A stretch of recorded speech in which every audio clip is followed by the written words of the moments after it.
Black man accidentally walks into a billionaire CEO's room. What he sees changes his heart forever.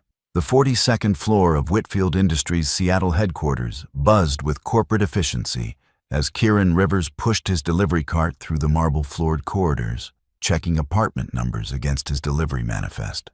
At 31, he'd been working for Pacific Express Delivery for 3 years, navigating the city's most exclusive buildings while remaining largely invisible to the wealthy residents and executives who inhabited these vertical palaces. Penthouse delivery for H. Whitfield, Kieran muttered to himself, scanning the elegant hallway for apartment 4201.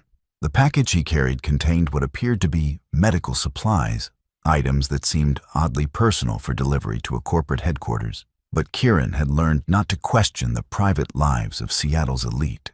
His supervisor, Phoenix Williams, had been specific about this delivery's importance. This one goes directly to Harper Whitfield herself. Phoenix had emphasized. She's the CEO of Whitfield Industries, worth about $8 billion, and she specifically requested same-day delivery with signature confirmation. Kieran found apartment 4201 and knocked politely, waiting for the response that would allow him to complete what should have been a routine delivery to one of Seattle's most powerful business leaders. When no answer came after several minutes, he noticed the door was slightly ajar, unusual for security-conscious executive suites, but not unheard of when people expected deliveries. "Ms. Whitfield?" Kieran called out, pushing the door open slightly. "Delivery from Pacific Express." Still no response, though he could hear soft voices coming from deeper within the apartment. Kieran hesitated, weighing professional protocol against the specific instructions to ensure personal delivery. The package contained medical supplies that might be urgently needed, and his training emphasized customer service above rigid procedural adherence. "Ms. Whitfield?" he called again, stepping into the apartment's elegant foyer. "I have a delivery that requires your signature." The apartment was stunning. Floor-to-ceiling windows overlooking Elliott Bay, artwork that probably cost more than Kieran's annual salary, and furnishings that spoke to both wealth and sophisticated taste. But what struck him most was the warmth of the space, the personal touches that made it feel like a home rather than a showplace. Following the sound of voices, Kieran moved deeper into the apartment, calling out occasionally to announce his presence. The voices grew clearer as he approached what appeared to be a bedroom area, and he began to distinguish individual words that made him pause with growing understanding. "It's okay, sweetheart," came a woman's voice, gentle and patient. "The medicine will help you feel better soon." "It tastes yucky," replied a small voice that was clearly a young child. "I know it does, but remember what Dr. Martinez said. The yucky medicine helps your body fight the infection so you can get strong again." "Hello, Stop Racism family. It's so good to have you here today. Before we jump into the story, I want to know where you're watching from. Drop your country and state in the comments, and let's see how far our family stretches. Your comments mean so much to us, and honestly, they keep us going. If you like the video, leave a comment. Seriously, we need to hit at least 50 comments, and your thoughts will give us the energy to keep bringing you more stories. So, come on, share your thoughts, give us a like, and let's keep spreading positivity and change together. Your support is everything, and we can't do this without you." Kieran stopped outside the bedroom door, suddenly understanding that he'd stumbled into an intensely private moment. He should leave immediately, complete the delivery through building security, and respect the obvious family situation he'd accidentally intruded upon. But something in the woman's voice, the tenderness, the patient exhaustion, the love that transcended any consideration of inconvenience, made him pause just long enough to glimpse something that would fundamentally change his understanding of wealth, privilege, and human connection. Through the partially open bedroom door, Kieran saw Harper Whitfield, though he didn't yet know her identity, sitting on the edge of a hospital bed that had been set up in the middle of her elegant bedroom.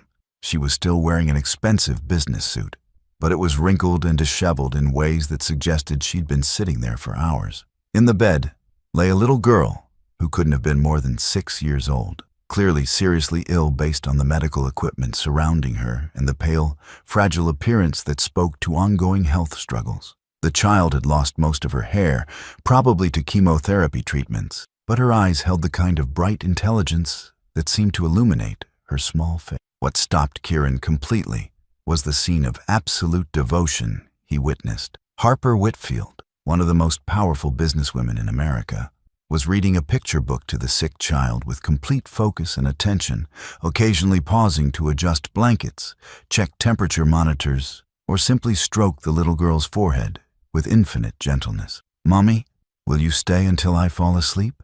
the child asked in a voice that carried both trust and the fear that comes with being too young to understand serious illness. "I'll stay as long as you need me to, Emma," Harper replied, and Kieran could hear the emotion she was trying to control for her daughter's sake. "Mommy's not going anywhere. Even if there are important meetings? Even if there are important meetings. You're more important than any meeting could ever be." Kieran felt something twist in his chest as he observed this moment of pure parental love, complicated by the obvious medical crisis that was consuming both their lives. Harper Whitfield wasn't the cold, calculating billionaire he'd imagined. She was a mother sitting vigil beside her sick child, choosing family over business despite the professional pressures that must have been enormous. "The new medicine makes me sleepy," Emma said, already beginning to drift off as Harper continued reading. "That's good, sweetheart. Sleep helps your body heal, and when you wake up, maybe we can work on that puzzle Dr. Chen brought yesterday." Kieran realized he was witnessing something sacred, a mother's love, transcending every other consideration, wealth and power, becoming irrelevant compared to a child's need for comfort and security. The medical equipment, the private nursing station he now noticed in the corner, the way Harper's entire bedroom had been transformed into a pediatric care unit, all of it spoke to resources being deployed not for luxury or status, but for the desperate hope of saving a child's life. "Mommy?" Emma's voice was getting fainter as medication and exhaustion took effect. "Yes, baby? I love you more than all the stars in the sky. I love you more than all the stars in the sky, plus all the fish in the ocean," Harper replied, and Kieran could see her shoulders shaking slightly as she fought to maintain composure for her daughter's sake. As Emma finally fell asleep, Harper remained seated beside the bed for several more minutes, watching her daughter's breathing with the intensity of someone who understood how precious and fragile each moment had become. Only when she was certain Emma was peacefully asleep did Harper finally allow herself to break down. Kieran watched in growing amazement as this powerful, wealthy woman, someone who commanded corporate boardrooms and influenced global markets, buried her face in her hands and wept with the raw grief of a mother facing the possible loss of her child. All her billions, all her business success, all her social status meant nothing compared to her inability to simply make her daughter well. "Please," Harper whispered to no one in particular, her voice breaking with exhaustion and desperation. "Please let her be okay. I'll give up everything. The company, the money, all of it. If she can just be healthy and happy." Kieran felt tears forming in his own eyes as he witnessed this moment of absolute vulnerability from someone he'd never considered as fully human before this accidental encounter. Harper Whitfield wasn't a distant billionaire. She was a mother facing every parent's worst nightmare, using her resources to fight a battle that money couldn't guarantee winning. The sound of approaching footsteps made Kieran realize he needed to retreat before being discovered in this intensely private moment. He backed away quietly, but the image of Harper Whitfield's devotion to her sick daughter was burned into his memory with an intensity that would fundamentally change how he viewed wealth, privilege, and human worth. As Kieran made his way back toward the apartment's entrance, he understood that what he'd witnessed wasn't just a touching family moment. It was a revelation about the complexity of human experience that transcended social class, racial difference, and economic status. Harper Whitfield loved her daughter with the same fierce devotion that Kieran's own mother had shown him during his childhood struggles with poverty and discrimination. Suffering, love, and the fear of loss were universal human experiences that made artificial barriers seem suddenly meaningless. The question now was how this accidental glimpse into Harper's private pain would change his understanding of her as a person, and whether their eventual meeting would be influenced by the compassion he'd witnessed when she thought no one was watching. Kieran quietly retreated to Harper's elegant foyer, his mind racing with the emotional weight of what he'd just witnessed. The medical delivery in his hands suddenly carried new significance. These weren't routine pharmaceutical supplies. but potentially life-saving treatments for a little girl fighting serious illness. He set the package carefully on the marble console table near the entrance, along with a delivery receipt that required signature, but would have to wait until Harper was available to complete the transaction. As he prepared to leave discreetly, the sound of his movement caused a soft chime from the apartment's security system. "Hello?" came Harper's voice from the bedroom area, alert despite her obvious exhaustion. "Is someone there?" Kieran froze, realizing he'd been discovered, and would now have to explain his presence in her private apartment during such an intimate family moment. "Ma'am, this is Pacific Express Delivery," Kieran called out, keeping his voice professional and respectful. "I have a medical delivery that requires your personal signature. I apologize for the intrusion. Your door was ajar and I heard voices, so I wanted to ensure you received the package promptly." "One moment, please," Harper replied, and Kieran could hear her moving around, probably checking on Emma before dealing with the unexpected interruption. Several minutes later, Harper emerged from the bedroom area, and Kieran got his first clear look at the woman whose private moment had so profoundly affected him. She was younger than he'd expected, probably in her early 30s, with blonde hair that was disheveled from hours of worry and striking blue eyes that carried exhaustion, stress, and the kind of determination that suggested she'd been fighting this battle for some time. Despite her obvious fatigue and emotional strain, Harper moved with the natural authority of someone accustomed to command, though Kieran could see the vulnerability beneath her professional composure. "I'm Harper Whitfield," she said, extending her hand with automatic courtesy despite the circumstances. "Thank you for ensuring the delivery reached me personally." "Kieran Rivers, ma'am," Kieran replied, shaking her hand and noting the firmness of her grip and the intelligence in her assessment of him. "I hope I didn't disturb anything important." "You didn't disturb anything that can't wait," Harper said, though Kieran could see her glancing back toward the bedroom where Emma was sleeping. "The medical supplies are quite urgent, so I appreciate your persistence in completing the delivery." As Harper signed for the package, Kieran found himself studying her more carefully than he'd ever examined any delivery recipient. What struck him was the contradiction between her obvious wealth and power and her current vulnerability. Expensive clothing wrinkled from hours of bedside vigil, makeup worn away by stress and tears, hands that trembled slightly from exhaustion and worry. "Ma'am," Kieran said hesitantly, "I hope you don't mind me asking, but is there anything I can help you with? I have a younger sister who went through some medical challenges, and I remember how overwhelming it could be for family members." Harper looked up from the delivery receipt with surprise, clearly not expecting personal concern from a delivery service employee. For a moment, her professional composure slipped, and Kieran could see the isolation and fear she'd been carrying alone. "That's very kind of you to offer," Harper said carefully, evaluating Kieran's sincerity and trying to determine whether his concern was genuine, professionally motivated. "I don't mean to overstep professional boundaries," Kieran continued, recognizing her hesitation, but feeling compelled to offer support. "It's just that when someone's dealing with a sick child, sometimes having an extra person around who understands the situation can be helpful, even if they're a stranger." Harper studied Kieran's face more closely, noting the honesty in his dark eyes and the kind of quiet strength that suggested he'd faced his own share of difficult circumstances. Something in his manner, respectful but not deferential, concerned but not intrusive, made her feel that his offer came from genuine empathy rather than opportunistic networking. "My daughter Emma has been fighting leukemia for 8 months, Harper said quietly, surprising herself by sharing such personal information with someone she'd just met. "Today's treatment is a new experimental therapy that might help, but the side effects are difficult for her." "I'm sorry," Kieran said with obvious sincerity. "That must be incredibly hard for both of you." "The hardest part is feeling helpless," Harper admitted, her professional guard dropping further as she found unexpected comfort in talking to someone who wasn't part of her usual business or social circle. "I can buy the best doctors, the most advanced treatments, private nursing care, but I can't make her better just by wanting it desperately enough." Kieran felt the truth of her statement resonate with his own experiences of watching people he loved struggle with circumstances beyond anyone's control to fix. Money could provide resources and opportunities, but it couldn't eliminate the fundamental human experience of fear, loss, and powerlessness in the face of serious illness. "Has she been responding to the treatments?" Kieran asked, his genuine concern evident in his voice.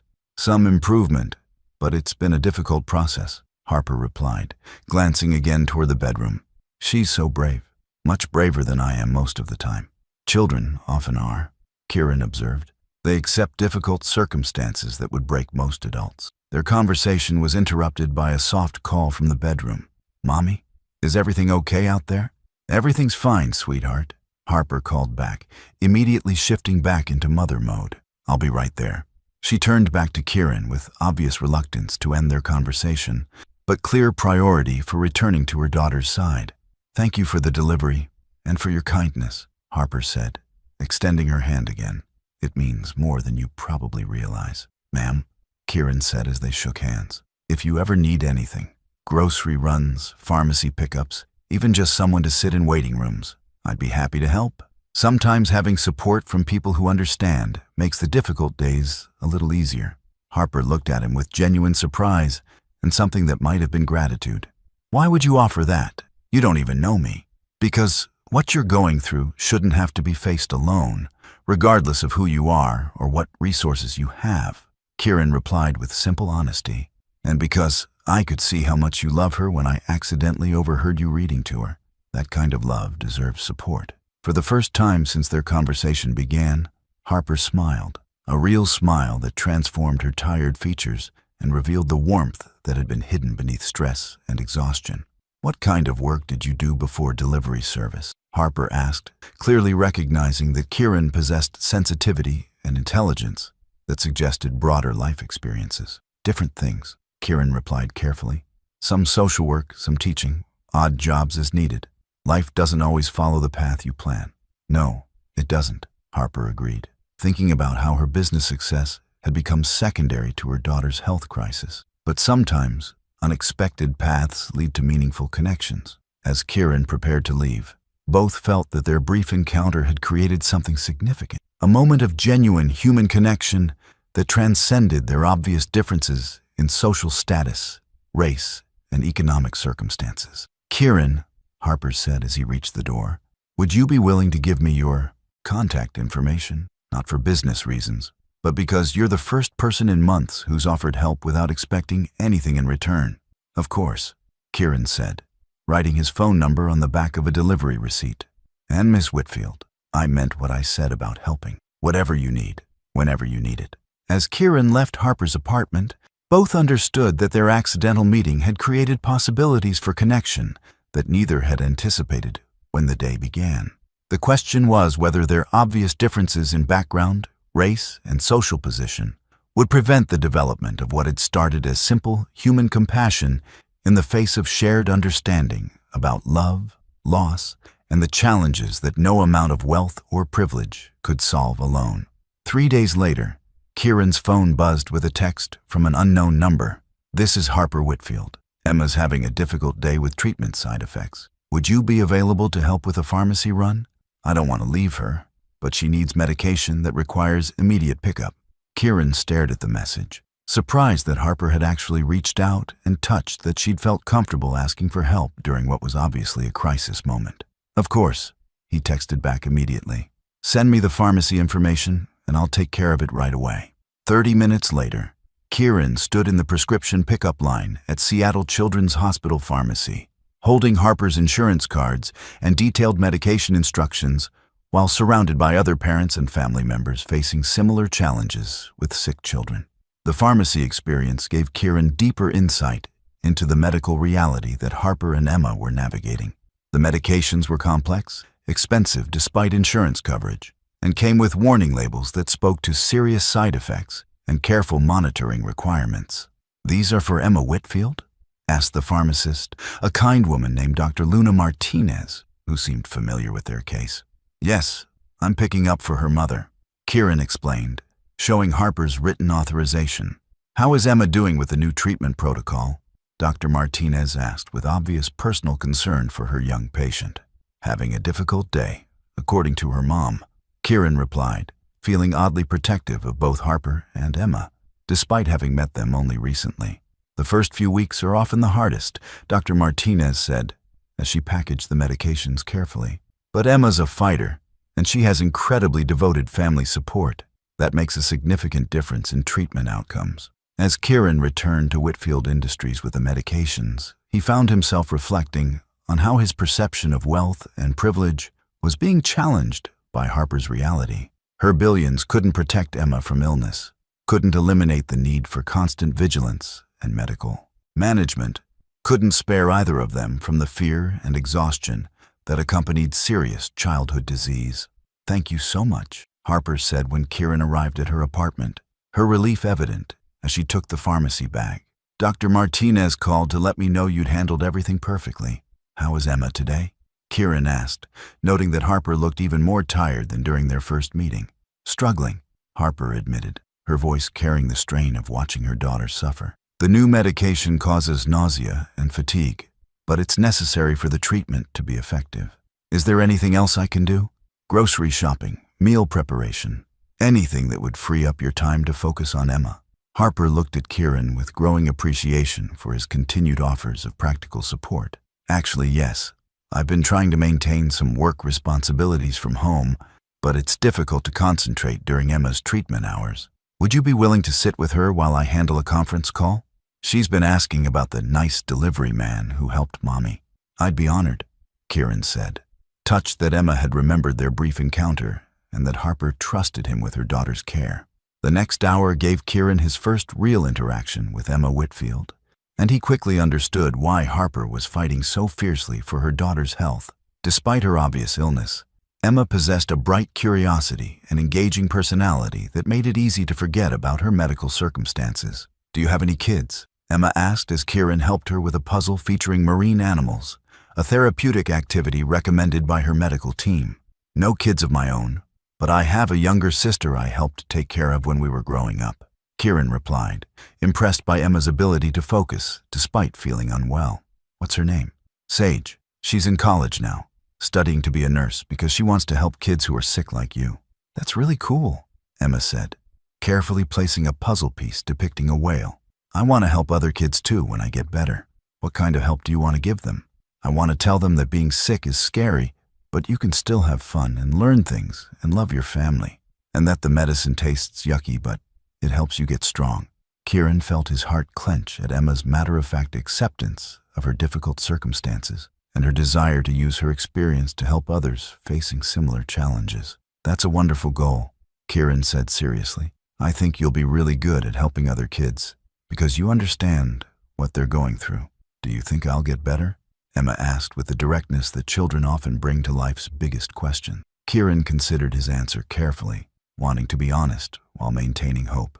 "I think you have the best doctors, the best medicine, and the best mom in the world taking care of you. And I think you're very strong and brave. Those are all really good things for getting better." "Mommy cries sometimes when she thinks I'm sleeping," Emma confided, lowering her voice as if sharing a secret. "I think she's scared too."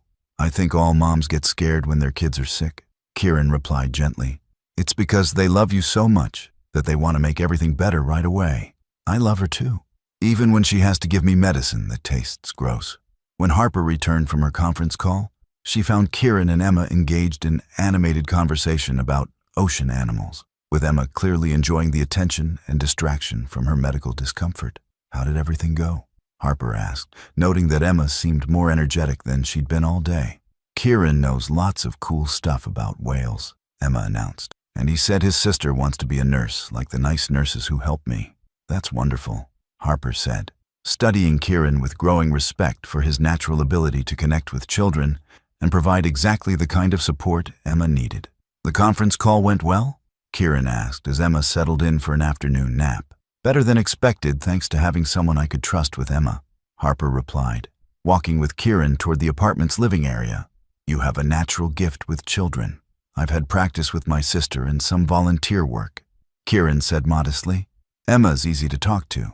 She's incredibly smart and brave." "She likes you," Harper observed, settling onto her sofa with the kind of exhaustion that suggested she'd been running on adrenaline for weeks. "She doesn't warm up to new people quickly, especially during treatment periods when she's not feeling well. I like her too. She's got your determination and intelligence." Harper smiled at the compliment, but Kieran could see the worry that never fully left her features. "Kieran, can I ask you something personal?" "Of course." Why are you helping us? I mean really helping, not just being professionally courteous. You barely know us, and this situation is complicated and demanding.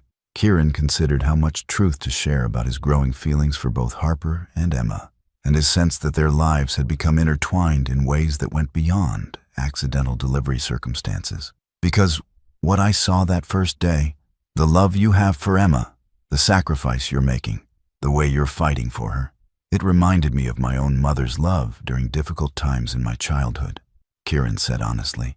And because isolation makes everything harder, everyone needs support, regardless of their resources or social position. It's been isolating, Harper admitted, clearly relieved to acknowledge the loneliness she'd been experiencing. Business associates are sympathetic but distant. Family members mean well but don't understand the day-to-day reality, and social friends seem uncomfortable with serious illness. What about Emma's father? Kieran asked carefully, having noticed the absence of any male presence in their family dynamic. Emma's father left when she was diagnosed, Harper said quietly, her voice carrying pain that suggested deep betrayal. He couldn't handle the uncertainty, the lifestyle changes, the possibility of loss. He chose his comfort over his family's crisis. I'm sorry, Kieran said, feeling anger on behalf of both Harper and Emma at such abandonment during their greatest time of need. Emma doesn't understand yet why Daddy doesn't visit anymore, Harper continued, her voice becoming stronger as she discussed her determination to protect her daughter. I'm hoping she recovers fully before she's old enough to realize that some people's love has conditions. Kieran felt deep respect for Harper's strength in handling not only Emma's medical crisis, but also the additional emotional burden of abandoned partnership and single parenthood during the most challenging period of their lives. For what it's worth, Kieran said, Emma seems to have all the love and support she needs from you, and some people's love doesn't have conditions. Harper looked at Kieran with an expression that suggested she was beginning to understand that his presence in their lives might represent more than temporary assistance during a medical crisis. The question was whether their growing connection could transcend the obvious differences in race, class, and social circumstances that might complicate any relationship beyond their current friendship based on shared concern for Emma's welfare. Hello, my Stop Racism family.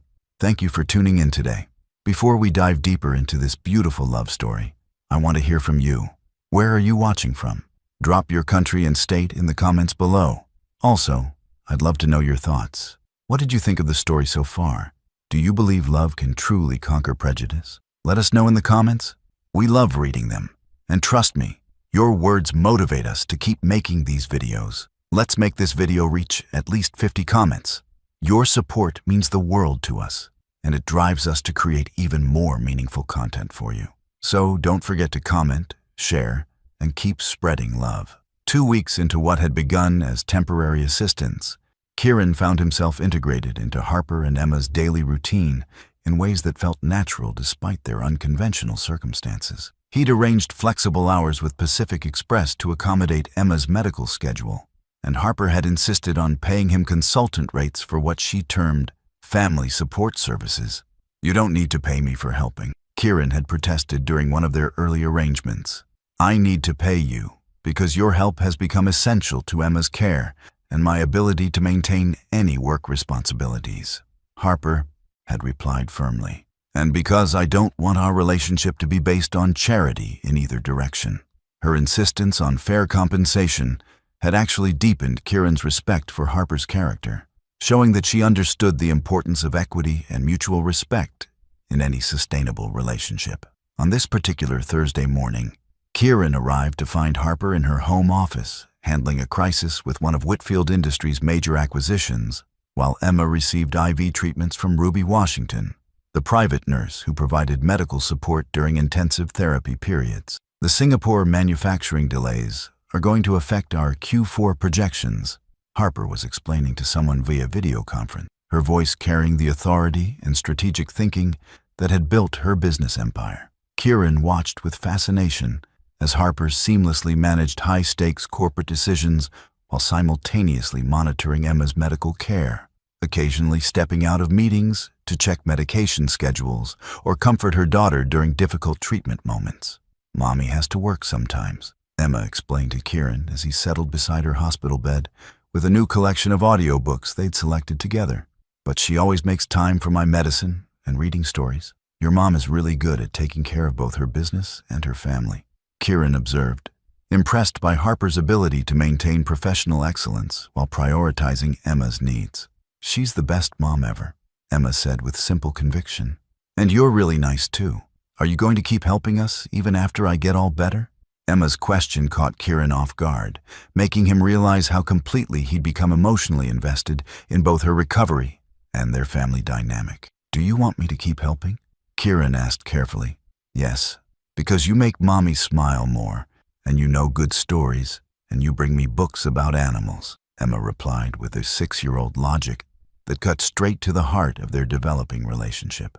Their conversation was interrupted by Sterling Brooks, one of Whitfield Industries' senior vice presidents, arriving unannounced for what appeared to be an urgent business discussion with Harper. Sterling, this isn't a good time, Harper said, meeting him in the living area while Kieran continued reading with Emma in the adjacent bedroom. Emma's receiving treatment, and I specifically blocked this afternoon for family time. Harper, the Morrison deal requires immediate attention, Sterling replied with obvious frustration. You can't keep putting business decisions on hold for personal circumstances. Personal circumstances? Harper's voice carried dangerous calm that Kieran recognized as controlled anger.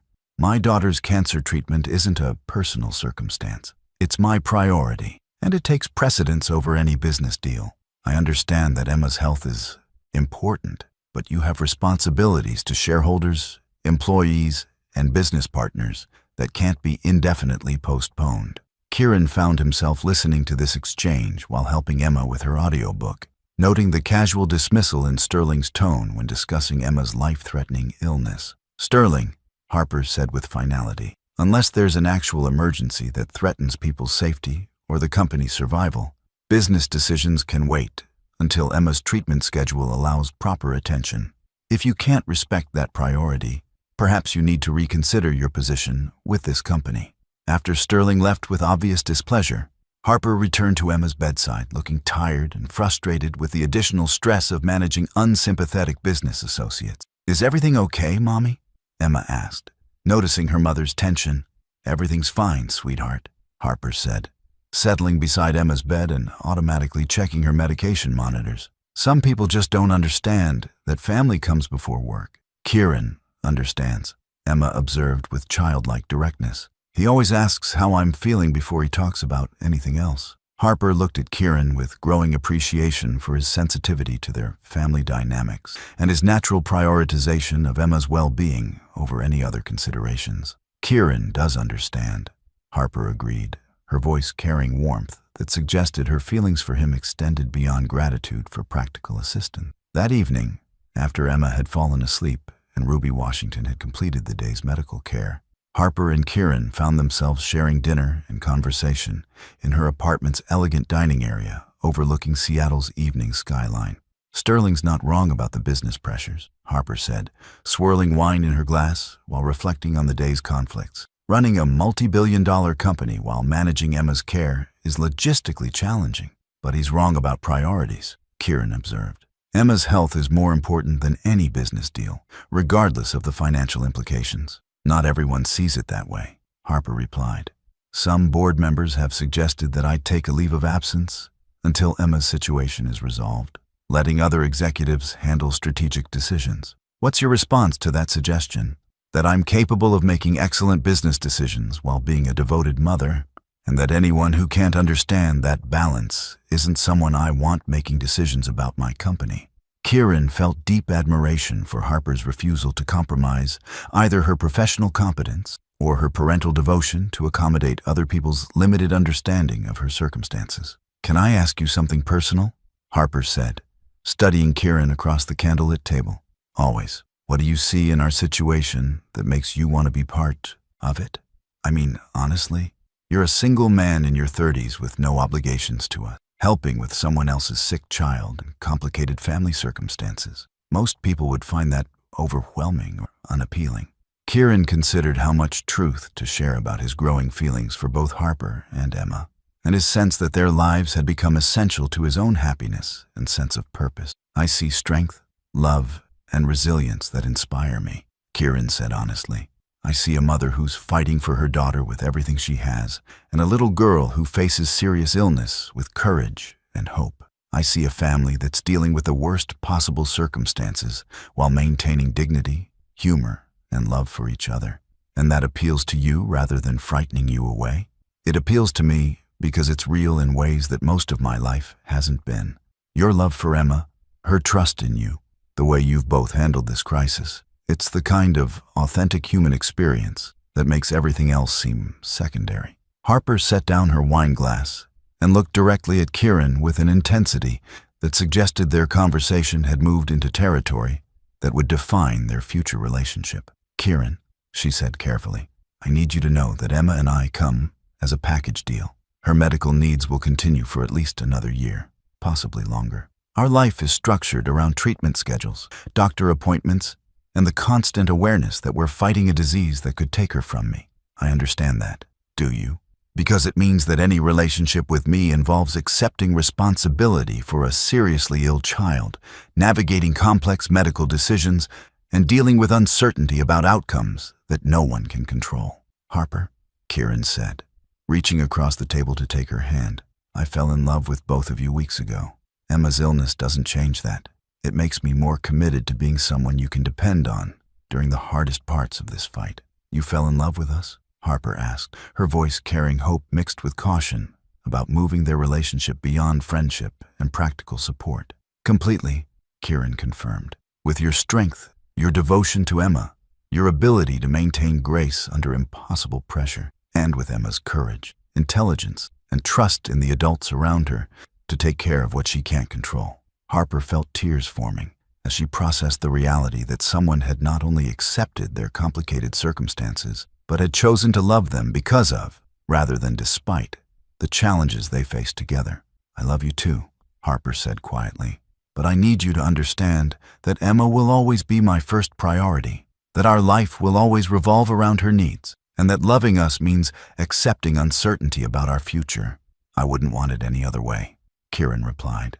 Emma should be your first priority, and uncertainty about the future is part of any real relationship. At least we're facing it together. As they moved closer together across the table, both understood that their relationship had evolved from practical assistance to genuine love that transcended their obvious differences in background, race, and social circumstances. The question was whether their love could withstand the external pressures and internal challenges that would inevitably arise as they built a life together around Emma's ongoing medical needs and their commitment to each other. How's this story hitting you so far? Tell us in the comments. If you're loving it, type 1. If not, type 0. We want to know what you think. 6 months into their relationship, Kieran and Harper faced their first major public test when Harper announced their engagement at Whitfield Industries' annual shareholders meeting. The news created immediate media attention and speculation about the billionaire CEO's relationship with a delivery worker, though most coverage missed the deeper story of their connection through Emma's medical crisis. Billionaire CEO Harper Whitfield engaged to former delivery driver, read the Seattle Times headline that Kieran discovered while checking news coverage of their announcement. Former delivery driver? Harper laughed when Kieran showed her the article. As if your educational background, social work experience, and current role as our family's care coordinator don't matter compared to one job you held temporarily. The media loves simple narratives, Kieran replied, though he could see how the coverage would affect Harper's professional reputation and business relationships. Poor black man meets rich white woman makes better copy than two people fell in love while caring for a sick child. Their engagement had prompted various reactions from Harper's business and social circles. Some colleagues expressed genuine happiness about her personal joy during Emma's ongoing treatment. Others raised concerns about potential gold digger situations or questioned Harper's judgment in mixing personal relationships with professional responsibilities. Camden Torres called this morning, Harper mentioned as they reviewed RSVPs for their engagement party. Camden was Whitfield Industries' chief legal counsel and one of Harper's few close friends within the business community. What was his advice? Kieran asked, noting Harper's thoughtful expression. He wanted to make sure I'd considered all the implications of marrying someone from a different economic and racial background. not because he disapproves, but because he knows I'll face criticism and assumptions that could affect business relationships. Are you reconsidering? Kieran asked, though he could see that Harper's resolve had only strengthened in response to external pressure. I'm not reconsidering anything about us, Harper said firmly. But I am thinking about how to protect Emma from any negativity that might arise from our relationship being in the public eye. Emma's health had continued improving with the experimental treatments, though her recovery remained uncertain and required constant medical monitoring. At 7 years old, she was beginning to understand that her family situation was different from other children's experiences, particularly the absence of her biological father and the presence of Kieran in their daily life. Is Kieran going to be my new daddy? Emma had asked Harper during one of their bedtime conversations. Kieran is someone who loves both of us very much, Harper had replied carefully. He wants to be part of our family and help take care of you always. Good, Emma had said with simple satisfaction. I like him better than my old daddy anyway. Kieran knows about Wales and he doesn't leave when I'm sick. The engagement party took place at Harper's penthouse, with guests including Emma's medical team, Kieran's family from Tacoma, Harper's business associates, and friends from both their backgrounds. The elegant celebration reflected their commitment to building a life that honored both their love for each other and their shared devotion to Emma's well-being. I want to thank everyone for celebrating with us tonight, Harper said during her brief remarks to the assembled guests. Kieran and I found each other during the most challenging period of my life, when Emma was fighting serious illness and I was learning what really matters beyond business success. Kieran showed us that love doesn't depend on social status, racial similarity, or economic compatibility, she continued, looking directly at him with obvious emotion. It depends on character, commitment, and the willingness to choose family over everything else that seems important. Harper and Emma taught me about courage, grace, and the kind of love that transforms ordinary people into heroes, Kieran replied during his own remarks. They've made me understand that the most important work anyone can do is loving and supporting the people who matter most. Among the guests, Kieran's sister Sage Rivers, now in her final year of nursing school, spent the evening connecting with Emma's medical team and learning about pediatric oncology care. Your brother is remarkable, Dr. Luna Martinez told Sage as they discussed Emma's treatment progress. His presence has made a significant difference in both Emma's recovery and Harper's ability to manage the stress of her daughter's illness. He's always been good with kids in crisis situations, Sage replied with pride in her brother's character and adaptability. But this situation has brought out his best qualities: patience, empathy, and absolute commitment to family. Phoenix Chen, Harper's longtime assistant, had initially been skeptical about her boss's relationship with someone from such a different background. But watching Kieran's natural integration into Emma's care and Harper's obvious happiness had converted her into one of their strongest supporters. I've never seen Harper this balanced between her professional and personal life, Phoenix confided to Velocity Johnson, another Whitfield Industries executive. Kieran helps her maintain perspective about what actually matters while still supporting her business responsibilities. Does the racial difference create any complications? Velocity asked carefully. Only among people whose opinions don't matter anyway, Phoenix replied firmly. Anyone who knows Harper and Kieran together can see that they're perfect for each other and for Emma. The evening's most touching moment came when Emma, wearing a special dress Harper had chosen for the occasion, presented Kieran with a handmade card that read, "Thank you for loving Mommy and me. Will you be my daddy now?" "I would be honored to be your daddy," Kieran replied, kneeling down to Emma's eye level as several guests wiped away tears at the scene of chosen family being formalized through love rather than biology. "Does this mean you'll live with us all the time?" Emma asked with 6-year-old directness. "It means I'll live with you all the time and love you both forever," Kieran confirmed, earning enthusiastic applause from guests who'd witnessed the evolution of their relationship from practical assistance to genuine family commitment. Later that evening, as guests departed and Emma settled into bed, exhausted but happy from the celebration, Harper and Kieran reflected on the public milestone they'd reached and the private commitment they were making to build a life together. "Any second thoughts about marrying into such complicated circumstances?" Harper asked as they cleaned up party remnants while Emma slept peacefully in her bedroom.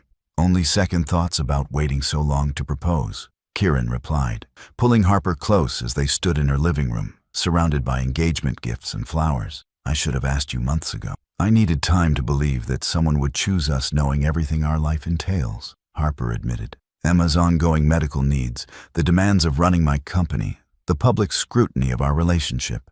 It's a lot to ask anyone to accept willingly. It's everything I want, Kieran said seriously. You, Emma.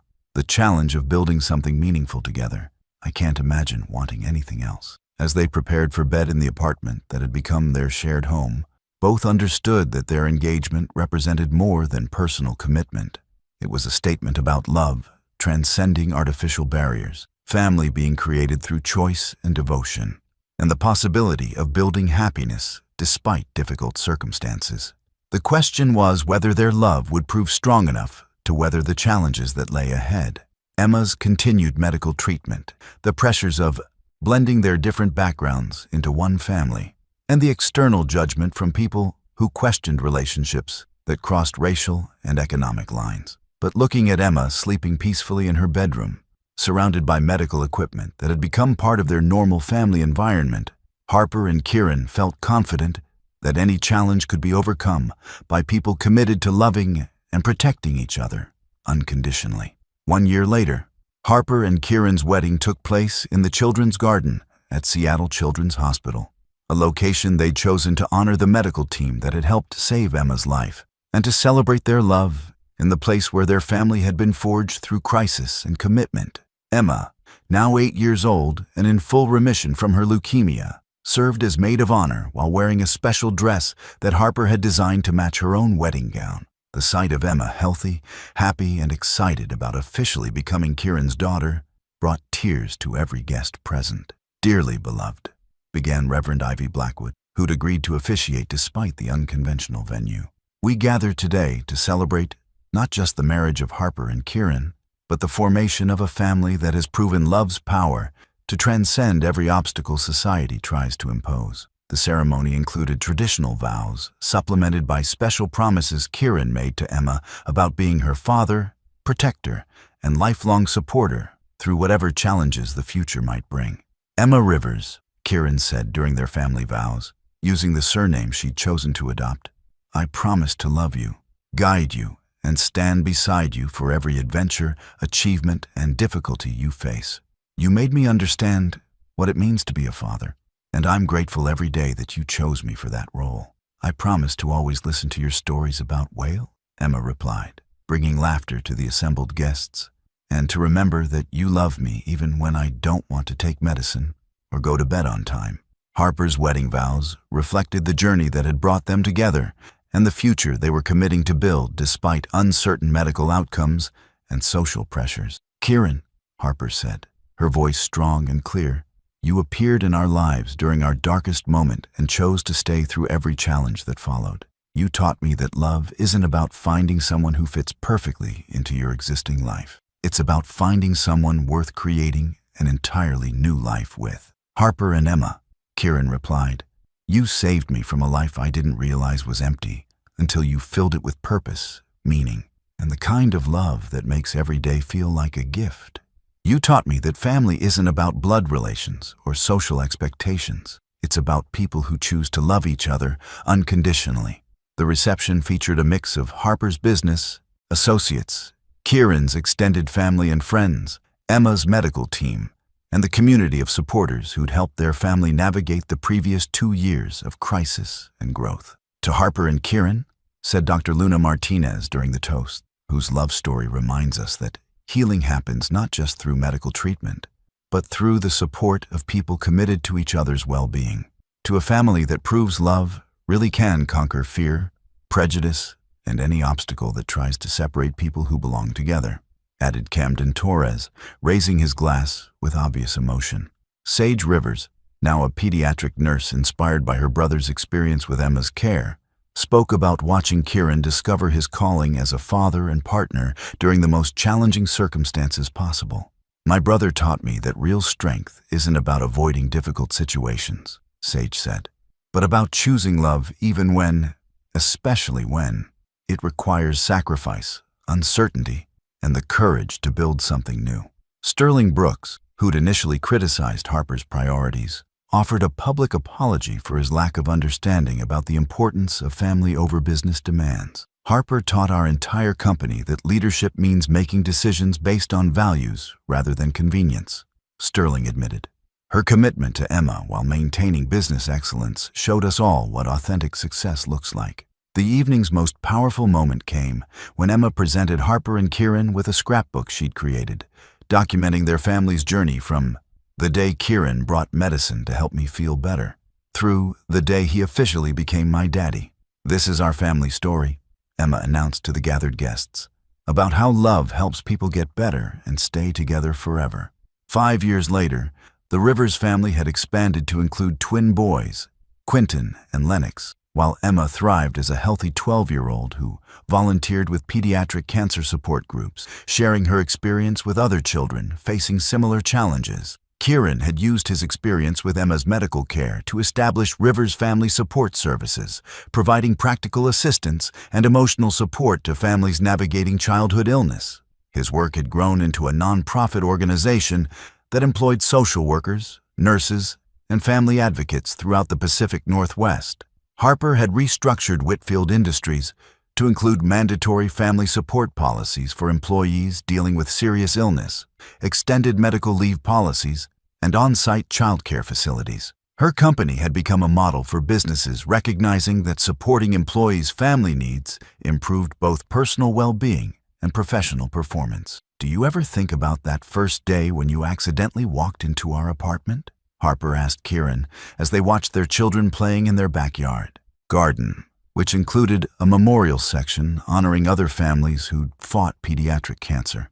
"Every single day," Kieran replied, pulling her close as they observed Emma teaching her younger brothers about the different flowers they'd planted. "Best wrong turn I ever made." "It wasn't a wrong turn," Harper corrected with a smile. "It was exactly the right place at exactly the right time." "Do you think Emma remembers how sick she was?" "She remembers being sick, but more importantly, she remembers being loved and protected through the scariest time of her life. She remembers that we never gave up on her, and that love was stronger than fear. And now she's using that experience to help other kids. She's learned that surviving difficult circumstances gives you the opportunity to help others facing similar challenges. That's a pretty good lesson for anyone to learn." As the sun set over Seattle, casting golden light through their garden, where 3 healthy children played under the watchful eyes of parents whose love had overcome every obstacle they'd faced, Harper and Kieran reflected on the unlikely journey that had brought them together. "You know what I realized?" Harper said as they prepared to call the children in for dinner. "What's that?" "That first day, when you saw me reading to Emma and crying over her illness, you didn't see a billionaire CEO having a difficult day. You saw a mother who needed support, and you chose to offer help without expecting anything in return. And you chose to accept that help despite every social barrier that suggested we were too different to connect meaningfully. We chose each other despite our differences, and we've built something beautiful because of our differences." The black man who'd accidentally walked into a billionaire CEO's room had discovered that love really could change hearts, transform lives, and create families that transcended every artificial boundary society tried to maintain. What he'd seen that day, a mother's desperate love for her sick child, had changed his heart forever, opening him to possibilities for connection, purpose, and joy that he'd never imagined possible. Together, they'd proven that when people choose love over fear, commitment over comfort, and authentic connection over social expectations, extraordinary things become not only possible, but inevitable.